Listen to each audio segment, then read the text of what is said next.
entrevistas, actualidad y todo lo que llega de la mano de nuestros columnistas. La mitad del día, junto a Claudia Kowalczuk.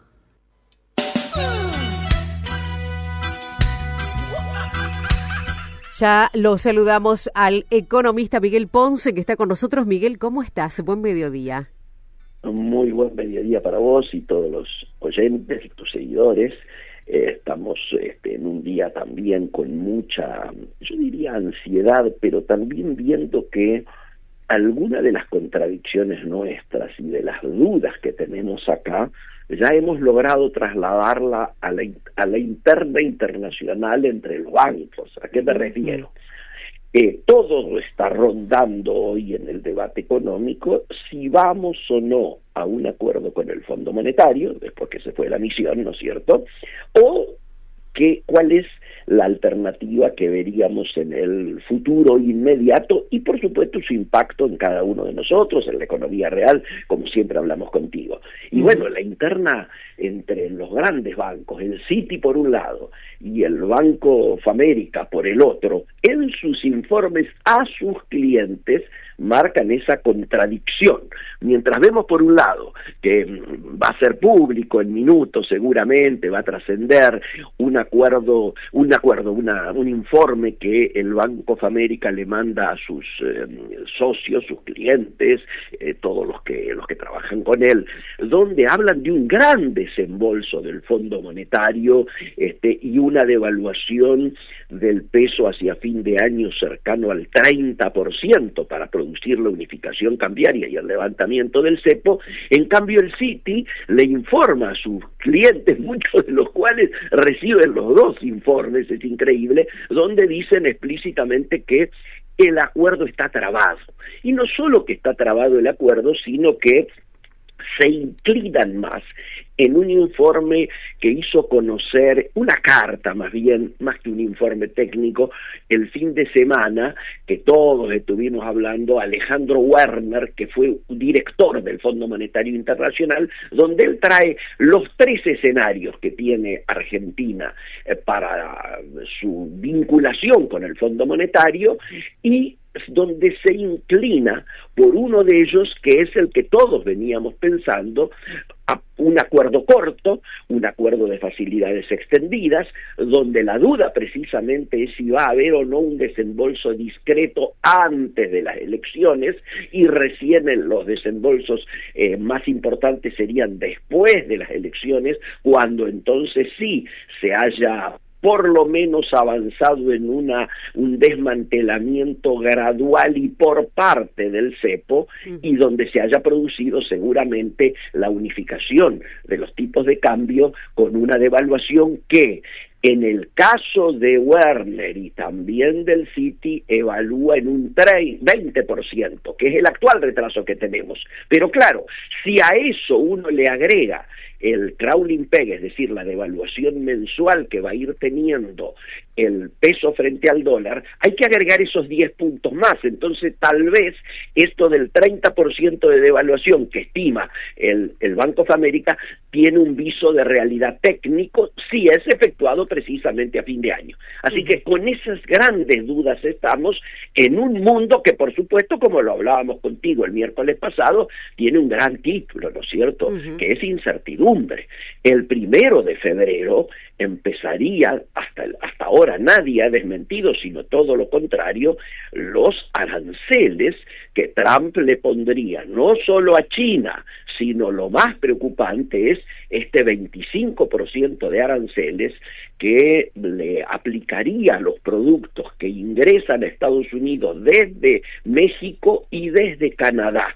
Para que tengamos idea de la dimensión y del impacto, más del 30% de lo que se consume, de lo que importa Estados Unidos, proviene precisamente de México y de Canadá, con lo cual ya se empieza a hablar de que seguramente esto va a tener un impacto inflacionario en la vida cotidiana. ¿Y esto cómo nos pegaría a nosotros? Un impuesto inflacionario implica alza de tasas de la Fed, la Reserva Federal, y por lo tanto dificultades para nosotros, no solo en que capitales que podrían venir a los países emergentes son succionados, son chupados como una aspiradora por Estados Unidos, sino que además esto genera siempre el alza de tasas, genera caída en el precio de las commodities. ¿Cuáles son? En nuestro caso, las que más nos pegan son las vinculadas a la energía, pero esencialmente a nuestras exportaciones agroindustriales y agropecuarias, ¿no es cierto? La soja, todo lo que son commodities de grano, ¿no?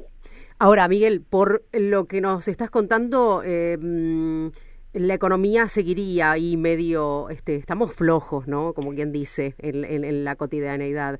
Las personas, los que vamos a comprar diariamente, ¿no? A eso me refiero. Sí.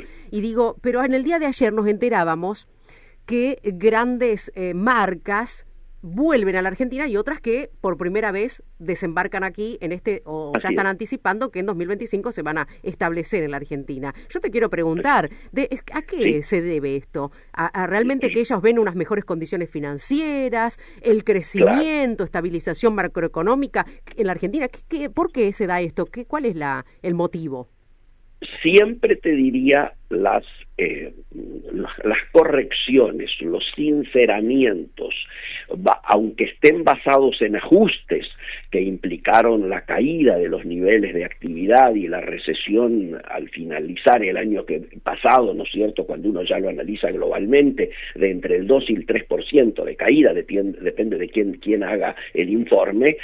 Pese a esto, se valoriza, ¿no es cierto?, los grandes números de la macro, y cuando hablamos de los grandes números de la macro, estamos viendo la caída del riesgo país, estamos viendo el aumento de las acciones argentinas y de los papeles de deuda nuestro en el exterior, y la caída, ¿no es cierto?, del déficit fiscal, y todos estos grandes números de la macro, insisto, no importa con qué virtuosidad sean alcanzados, si le agregás las desregulaciones vinculadas al comercio exterior que básicamente favorecen las importaciones y favorecen las inversiones de los grandes capitales, bueno, esto origina que algunos entiendan que llegó la hora, en el caso de las que se fueron en su momento, de volver al país, y en el caso de las que nunca experimentaron en nuestro mercado, tratar de hacer una experiencia acá. Lo importante, diríamos, para entender todo lo que ocurre en el afuera hacia nosotros, pero también las medidas que se han tomado y se están tomando esta semana que ha transcurrido desde que hablamos contigo, hay que enmarcarla en no olvidar que estamos viviendo un año electoral.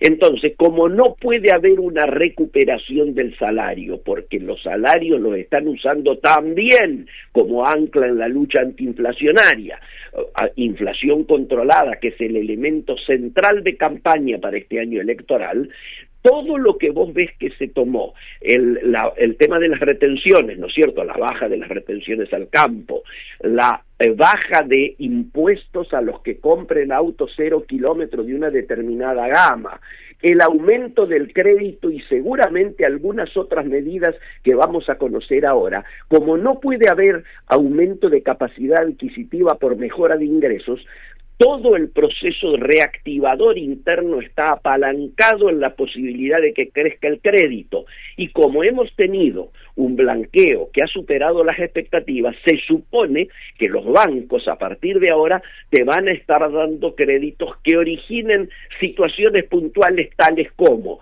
alguien que iba a cambiar su auto dice, ahora me bajaron le sacaron un 20% de impuesto al auto nuevo y encima me dan un crédito, ¿no es cierto?, qué sé yo, de hasta algunos millones de pesos para que pueda comprar el auto. Es decir, van a sobre todo reactivar todo lo que tiene que ver con bienes transables, bienes durables, a partir de la herramienta del crédito, más que del alza en la capacidad adquisitiva de la gente. Igualmente, algún nivel de recuperación lo vamos a ver en términos de dólares. ¿Por qué? Porque va a seguir marcado el retraso cambiario. Entonces, hay una sensación ficticia de que nuestros ingresos en dólares, y bueno, no están tan mal. Esta es la sensación. Claro. Perfecto explicado. Miguel, como siempre, te quiero agradecer muchísimo. Nos reencontramos el miércoles próximo, ¿te parece? Por supuesto que sí, y estemos muy alertas a las novedades que van a ocurrir en esta semana, particularmente a partir del 1. Perfecto, estamos atentos. Cari- Gracias. Chau.